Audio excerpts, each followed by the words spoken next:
Hey, welcome back to Evil's Comics. I'm Evil Mike, and I got a review for you today. We're going to be talking about from Image Comics, Kaya issue number 6. It is written, art, and designed by Wes Craig. We got colors by Jason Wordie, letters by AW's Tom Napolitano. We got the cover by Wes Craig, and this one is special because the backup story and art is featured by Gofa. And then colors by Singeon. I'm sorry if I mispronounced any of those names. It's no form of disrespect. Before we get started, please like, comment, subscribe on this guy's channel. It does help a lot. It's all free. Doesn't cost you anything. It's just interaction between you and me. It takes a matter of seconds to hit that like button. Type in something creative and I'll get back to you. We'll talk about it. So the 6th issue, right? The 5th issue was the end of the arc. And this is amazing. Let me tell you, this is something brand new for me. Now, Wes Craig had stated in the last issue that this was going to be like a one-shot, but something completely different. And sure enough, he didn't fail. This is something that's going to be featured only in this comic book. It will not show up in the trade. It is stated in the back of this book. He's doing so because this is what makes this book keep going. You know, people that are buying the monthly issues, you know, he says he makes more money that way than he does in trade. So as a special gift, here we go.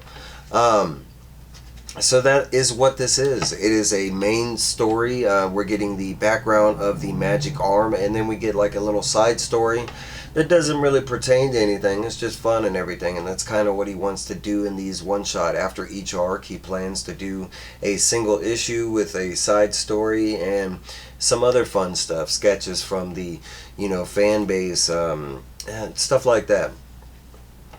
So we do, now that we are, Jin has been kidnapped, the golden boy. Kaya has been knocked out. And that's where we currently are in the story. After the 5th issue. This book takes place during that, and it's basically Jin in captivity, and he's thinking to himself about the time that he asked Kaya about her magic arm, how she got the magic arm. The book kind of catches you up real quick, you know, with where they are at the moment, like I just did. You know, them just killing the Magron, selling the Magron, Seth getting married, running away from the married. But, you know, basically Kaya knocked out and Jin being kidnapped.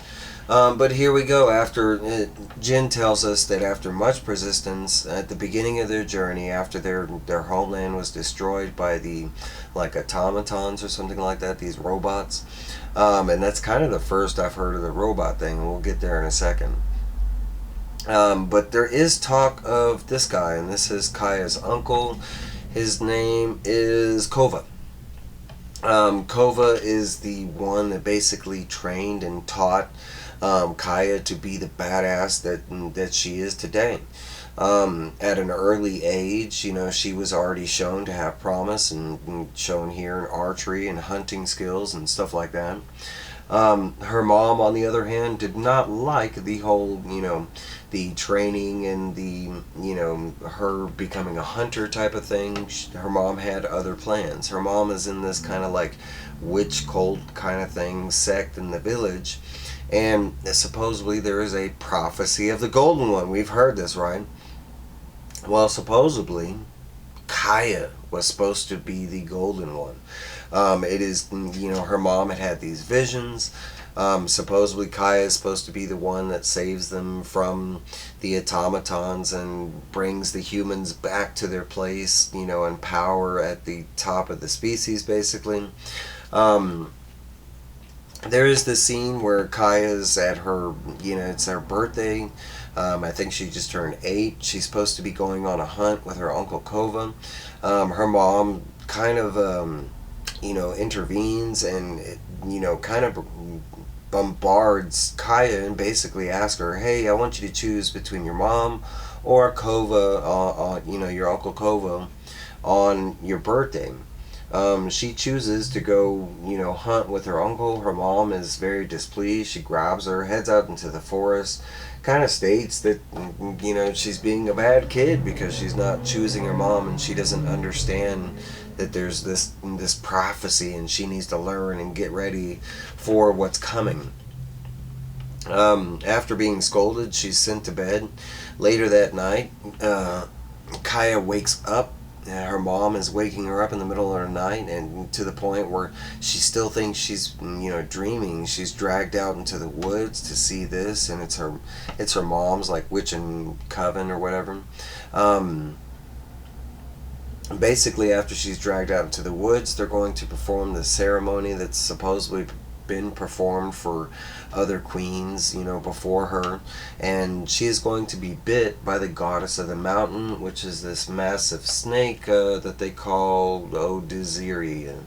Odiziria is basically going to bite Kaya, which she does, and you can kind of put the pieces together where we're going from there. Yeah, she gets bit in the arm. As soon as the ceremony's, finished, because now her mom's all in praise. Yeah, the mountain goddess bit, and she bit my daughter. Oh yeah, everything's going on. All of a sudden, one of the other witches screams out, "Uh-oh, something's going wrong." Kaya starts convulsing. The venom is having a bad reaction or something like that. The witches end up having to call the elders of the village, which they're not really friends of. It's kind of like opposite, it's like politics and magic. The elders get involved. They come up with a plan to stop the venom, which, like you would think, they end up amputating Kaya's arm. The last thing she ends up, remembering at that point was them heating up the axe. It was a white flash of pain, and then black. She went dark. After this, the rest of the story was told to her by her uncle, because at this point she was pretty much passed out, and come to find out, still being affected by the poison. Her uncle Kovo was out on a hunt, coming home to this, finding out about this whole ritual, and that it went bad, and that now Kaya is in massive trouble from the snake venom that's still, going to her heart. Kovo tells them, asks them how long it's going to take the poison to get there. They tell him 2 moons. So he's got 2 days. He mentions that he's going to go to this Thunder Mountain. It's a place that they're not supposed to go to, and they're afraid to go to. But supposedly he tells them that his journey will take him 2 days, and he will be back with a cure, and they are to keep Kaya, alive as best as possible. They do show you, and at this point Jin kind of intervenes, that, I thought Kovo was a very old man, and then Kaya kind of tells him that they'll get to that point too. Kovo is shown to be a, middle-aged man, but not really old. It does show Kovo on his journey to the Thunder Mountains, and supposedly what he is doing when he gets here is finding a black wizard. The black wizard, he is making a deal with this black wizard, and then so he has to pay a price, and I think you know where I'm getting at with that one too. It took his age. It made Kovo very old, but Kovo does get back in time in the 2 days as promised. Asked if Kaya is still alive, and she is barely hanging on. They asked if he has the cure, and sure enough, he does. He shows up with the golden magic arm, which ends up curing her of the poison, and, it gives her the badass magical arm. And basically, that's where this story leaves off of. They do show the older Kovo, and they do mention that this wasn't the only story that was told on the journey. But they kind of, at the very end of it, Jin kind of contemplates, after hearing this story, that Mom was wrong. Because Mom ends up having Jin later. After this moment, she ends up going, to be the queen that she is, and to be with the king, or supposedly, and that's when they have Jin. Jin finding this out, him doubting Mother, because he was supposed to be the golden one, and now finding out that, she was the golden one and Mom was wrong. So they do state that will be, tackled in the, next arc, basically, is when he in the Poison Lands is when he finds out. Now back to our automatrons. This is the first, besides her arm, this is the first kind of automatron that they show, that they have shown during Kaya, and I have to imagine this is one of the things that killed her, her people and took over the world. But it's kind of just showing Jin and Kaya walking through a deceased one. Now this is the side story. It does mention there is a article from Wes Craig himself. And he's talking about this issue specifically, what it was designed for. He calls it an in-betweener issue. But it basically says that it will have something canon in the issue and then some fun stuff, after it. And that's what this is. And basically, it is this little side story about how, like, along their journeys, Kaya needed to make some money, and basically they were tasked to find this, it's like a bottle of Fountain of Youth. These older guys want this Fountain of Youth. The guy that's holding it is a kind of skeleton.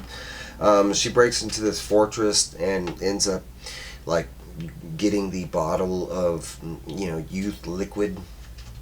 As she's, heading out of the castle, trapdoors open and she's end up having to fight this guy in a massive badass fashion. But they kind of goes back and forth. It's like a story that's told, on a different level. But basically the older guys tell them that when she runs into this guy that they would need to give him a medal, because no one ever cherished this guy, and all she had to do was give him a medal to show that he was cherished by somebody and he would stop fighting. And that's exactly what happens. She ends up making it out of the castle after that, but still, like, on the run.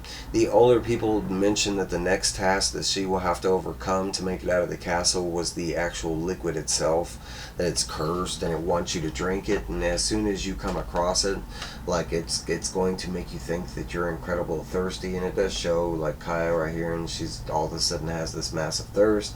It does show you in, like, a dream form what would happen if you were to drink it. Like, it would basically curse you. Jin shows up asking if they found the magical item. Kaya's like, yeah, I got it right here. And as soon as she goes to look for it, it's gone. It's not there. They start looking for it, and as soon as she starts looking for it, we see that Jin drank it.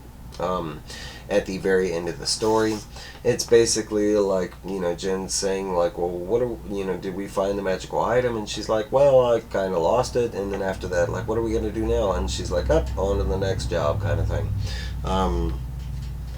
And that's kind of that little side story. There is some awesome fan art. We get some, fan mail from some people in the community, basically reaching out to Wes Craig. And then we get something very dope that quite a lot of people might be interested in. But he has the last 3 pages is this starting your own, creator-owned comic book. And it tells you step by step on how he did that with Kaya. And tips, tricks, if you have the money, some big stuff up front, finding a publisher if you have the time, let people know where they can order it, all kind of tips and tricks if you are interested, or just, want to read the article. But it was actually really dope. I read it. And then we get our splash page from the next issue, the brand new arc of Kaya and the Poison Lands, issue number 7. It does give you like a little hint on what's coming, but not enough that I'm going to spoil it. But that is issue 6 of Kaya, and what a fantastic issue, man. It was dope. We got 2 little, we got a real story that pertains to the story, and then we got this little fun story. All the articles and the, everything that Wes Craig puts in there, I highly suggest reading if you have the time. It is very thoughtful, like, I don't know, kind of important to Kaya, his whole journey and how he did it and everything. It's kind of neat. But hey, that's my review. Let me know down below what you thought of this issue, or, if you're just seeing it now, what about this whole idea, the in-betweeners? I love that. I mean, we have this thing called fillers. Fillers are... No, this was fun and interesting, and it actually had something canon in the book. Like, I love this idea. But hey, that's my ideas. These are my opinions. Let me down below your opinions and your ideas, Alright, guys. I will talk to you later.